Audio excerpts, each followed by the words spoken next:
Nous avons eu 48 heures de travaux intenses. Nous allons continuer. Nous avons reçu la demande du gouvernement par rapport au mouvement de grève qui est observé sur terrain. Je crois qu'il est responsable de notre part que nous puissions faire une restitution même partielle à nos bases, tous les grévistes. Le temps pour nous demain, de pouvoir prendre demain ou après-demain, tout dépend de ce qui va être levé comme option maintenant ici, pour que nous puissions donner un message trop clair, plus clair à toute la profession. Mais d'entrée de jeu, nous voulons signaler à tout le monde ici que tout est bien parti. Du moins dans le format où nous voulions avoir ce dialogue avec le gouvernement. C'est un dialogue qui sera très inclusif avec tous les ministères concernés par notre situation. Et je crois que ça ne pourra que donner un bon résultat, un très bon résultat. Nous connaissons la force du ministre des Transports et qu'on lui ait confié cette situation.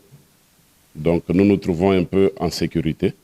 Mais pourquoi pas, même tout de suite là, on peut dire à la masse, bon, la grève, patati patata, mais demain, nous allons décider en conséquence. Donc il y a des petits réglages, je dis, que nous devons apporter demain.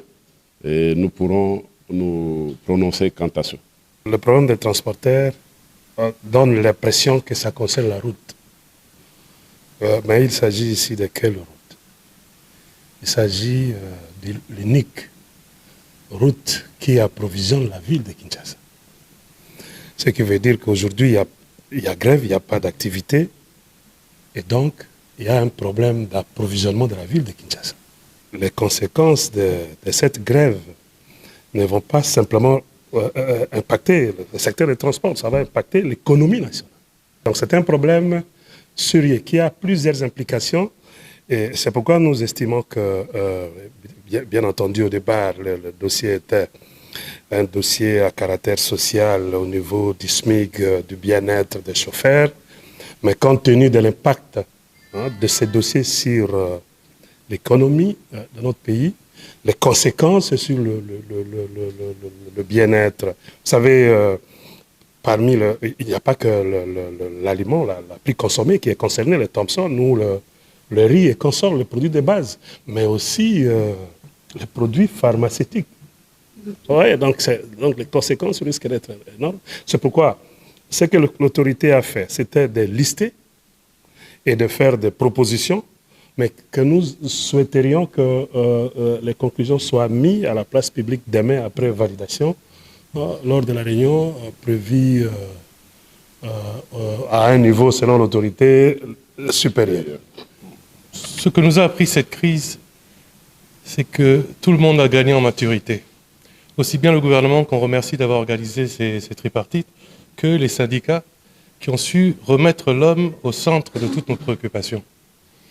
Dans le sens qu'aujourd'hui, la souffrance du chauffeur doit être aussi comprise comme la souffrance de l'entreprise, parce que sans le chauffeur, l'entreprise ne tourne pas. Et si l'entreprise ne tourne pas, c'est toute l'économie qui ne tourne pas.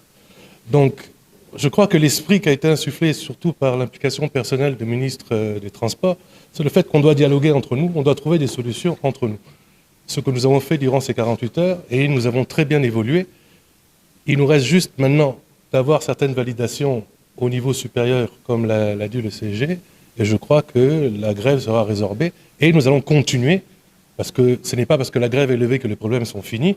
Nous avons établi un plan, nous allons continuer sur cette lancée, de façon à ce que on ne puisse plus se retrouver dans une situation où, pour obtenir quelque chose, les autres frères congolais doivent souffrir parce que le camion n'est pas entré, parce que le mari n'est pas revenu à la maison, etc., etc.